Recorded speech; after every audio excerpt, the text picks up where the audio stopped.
Trading कितनी तरीके की होती है। आपने कहीं ना कहीं ज़रूर सुना होगा, कोई बोलता है स्कैल्पिंग में बहुत बड़ा पैसा बनता है, कोई बोलता है इंट्राडे में बहुत बड़ा पैसा बनता है, कोई बोलता है स्विंग ट्रेडिंग में अच्छा, बाकी इंट्राडे स्कैल्पिंग सब बेकार है, वहीं असली पैसा बनता है। कोई बोलता है पोजीशन ट्रेड में अच्छा पैसा बनता है, कोई बोलता है ट्रेडिंग वेडिंग सब बेकार है, सिर्फ इन्वेस्टिंग सबसे अच्छा पैसा बनता है। The reality of the market इस सबसे बड़ा गेम चेंजर है, वो जहाँ पर आपको पता हो कि मार्केट में कब इंटर करना हो, कब एग्जिट करना। अगर आप थोड़ा एनालिसिस पे बेसिक पर अपनी नहीं है, मार्केट का अभी पीक टाइम आ चुका, मुझे निकलना चाहिए, या अभी ये राइट टाइम था आ चुका, मार्केट से गिरने के बाद मुझे इंटर करना चाहिए, वो सबसे बेस्ट है पैसा बनाने के लिए। अब ये स्कैल्पिंग, इंट्राडे, स्विंग पोजीशन पे सब समझाते हैं, पर एक चीज़ टाइम ऑफ ट्रेडिंग में सबसे पहले एक ओवरव्यू समझते हैं। मार्केट में कौन से टाइम में ट्रेडिंग होती है, फिर उसके बाद उसका डीप समझेंगे, ताकि आपको कभी कंफ्यूजन ना हो और आपके दिमाग में ये भी रहे कि स्विंग ट्रेडिंग के लिए कोई स्ट्रेटजी बता दो, इंट्राडे के लिए कोई स्ट्रेटजी बता दो, स्कैल्पिंग के लिए कोई स्ट्रेटजी बता दो।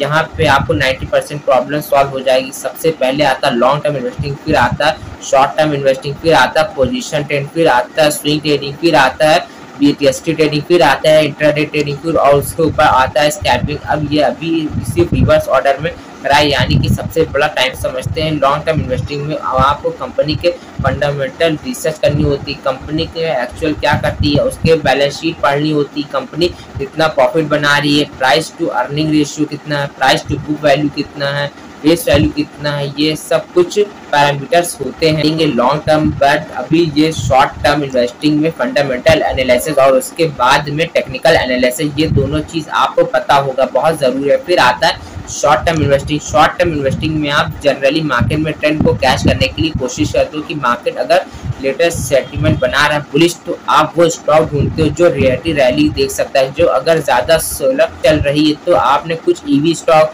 पकड़ लिए, कुछ 6 महीने 7 महीने के लिए होल्ड कर रहा है, प्रॉफिट बना रहा है, मार्केट को लेकर बाहर आ गए, डेट्स हो गया हमारा short term investing. Long term investing पर देखते हो 10, 15, 20 ईयर्स के होते हैं इस स्टॉक से आपको। And short term investing with the stock with maximum 1 साल या फिर समटाइम 6 मंथ 1 मंथ भी होता है। अब बात करें कि पोजिशनल ट्रेंड की, पोजिशनल ट्रेड का मतलब होता है जब आप टेक्निकल एनालिसिस अच्छे से पता होता है, यहाँ पर बहुत ज़्यादा फंडामेंटल का रोल नहीं होता, मोर ओवर टेक्निकल का रोल होता है और सेंटिमेंटल एनालिसिस करना होता है मार्केट। तो अगर अपनी टेक्निकल एनालिसिस पता है तो आप किसी भी स्टॉक में पोजीशन बनाते हो, जैसे ही आप प्रॉफिट बना के प्रॉफिट लेकर आ जाते हो, वहाँ पर आपका स्टॉप लॉस प्लान होता है कि इतने के बाद होल्ड ना करें, चाहे कुछ भी हो जाए। फिर आता है swing trading. Swing trading is more over dependent full time analysis. आपको बस ये देखना होता है मार्केट कौन से डिमांड जोन से, सप्लाई जोन से, और उसके बेसिक पर अपना स्टॉक स्विंग ट्रेडिंग में पोजीशन प्राइस डिफरेंस में पोजिशनल ट्रेडिंग ये हम जब कर रखते हैं कि हम यूजली स्टॉक को 1 हफ्ते या 2 हफ्ते पोजीशन होल्ड करते हैं। बहुत ज़्यादा एक्सीडेंट हुआ तो 1 मिनट तक चला गया। अब बात करते हैं कि हॉट टॉपिक बीटीएसटी होता है, बाय सेल टुमारो। कोई भी एक पोजीशन बनाना है जहां ये आपको थोड़ा सा भी आइडिया मिल जाता है कि ना मार्केट ऊपर या अभी सेंटीमेंट चल रहा है, गैप अप का होता है, आज ट्रेंड होल्ड करें और कल आप उसको रखते हो, पूरा 24 आवर्स टाइम देते हो।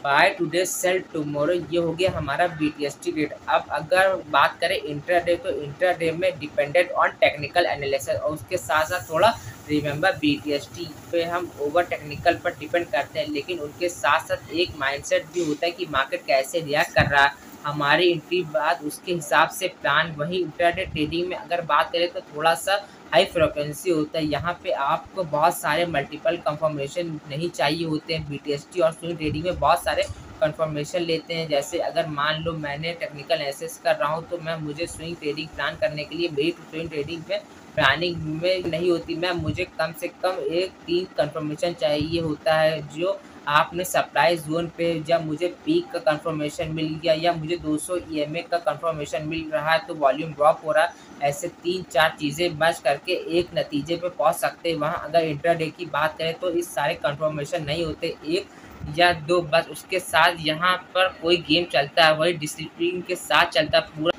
Focus in much more on strategy. अब बात करते हैं स्कैल्पिंग सबसे डेंजरस और सबसे बोल सकते हो कि टाइम पे बड़ा प्रॉफिट बनाने वाली दोनों चीज़ें। अगर बुरा स्कैल्पिंग एक टाइम पे हाई फ्रिक्वेंसी ट्रेडिंग है, यानी यहाँ पे अगर जहाँ इंट्राडे पे आप 2-3 कंफर्मेशन ले रहे हो, यहाँ पे उसको 2-3 कंफर्मेशन लेने की ज़्यादा ज़रूरत नहीं होती है। एक स्ट्रेटेजी जिससे आप अपनी क्वालिटी डिसीजन से पाओ, क्वालिटी मार्केट में इंटर कर पाओ, एग्जैक्टली कर पाओ, कैपेबिलिटी आप आदर होनी चाहिए। अगर आप मार्केट एंटर करने के बाद थोड़ा सा भी उम्मीद में चले गए, मैंने एंटर करा है, मार्केट अभी रिवर्स हो रहा है, थोड़ा सा मेरे साथ मेरी फेवर में आ जाएगा, यहाँ पर आपको आदर ये क्वालिटी आई, माइंडसेट आया, तो आपका पूरा सारा गेम खराब हो जाएगा। स्कैल्पिंग में सबसे बड़ा लॉस भी होता है और सबसे बड़ा प्रॉफिट भी होता है। वीडियो लाइक और चैनल को सब्सक्राइब करना ना भूलें।